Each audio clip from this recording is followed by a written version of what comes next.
qui suivent un traitement au lithium pour calmer ses symptômes, le docteur est formel. Ça supprimera certes les symptômes, mais ça ne les guérira jamais. Robert retourne donc derrière les barreaux, reçoit son traitement au lithium, mais là encore, comme il joue au prisonnier modèle, il a une remise de peine qui lui permet de sortir à la fin de l'année 1973 seulement. Cette fois, à peine en liberté, il arrête son traitement et il réalise qu'il a encore une fois réussi à s'en tirer. Et c'est là que Robert va basculer dans quelque chose de bien plus sombre et continuer sa longue descente aux enfers. On sait qu'à cette période, il se met à fréquenter des prostituées. Il leur propose généralement beaucoup d'argent avant de sécuriser un rendez-vous et surtout, il fait tout pour les mettre en confiance. Parce que si Robert a l'air d'un gars normal qui attire pas spécialement la méfiance, en tête, il a des plans bien macabres. À chaque rencontre, il s'invente une nouvelle identité. Parfois, il s'imagine docteur, avocat, photographe et il tente même de se déguiser avec une fausse moustache ou des vêtements prévus pour l'occasion. Il fait ça déjà pour brouiller les pistes et surtout pour pas se faire repérer par des proches. Quand une prostituée finit par être en confiance, elle accepte de le suivre dans sa voiture et de là, il l'emmène à l'écart, loin de la ville. Perdu au milieu de nulle part, il sort une arme, la force à coucher avec lui, puis à obéir à tous ses ordres. En fait, il sait pertinemment qu'elles vivent dans un milieu criminel et que donc elles oseront pas parler à la police. Alors certaines, dans la terreur, tentent de se débattre ou de fuir,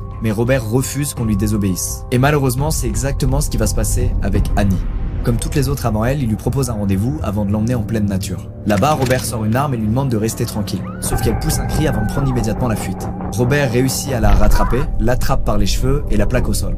Dans la panique, Annie sort un petit couteau qu'elle gardait toujours au fond de son sac et tente de frapper son agresseur. Mais il réussit à la maîtriser et récupère le couteau. Annie l'implore de ne pas lui faire de mal, mais c'est trop tard, le monstre a déjà pris sa décision. Et malgré les cris de détresse, Robert poignarde la jeune fille à plusieurs reprises, jusqu'à ce qu'elle n'émette plus le moindre son.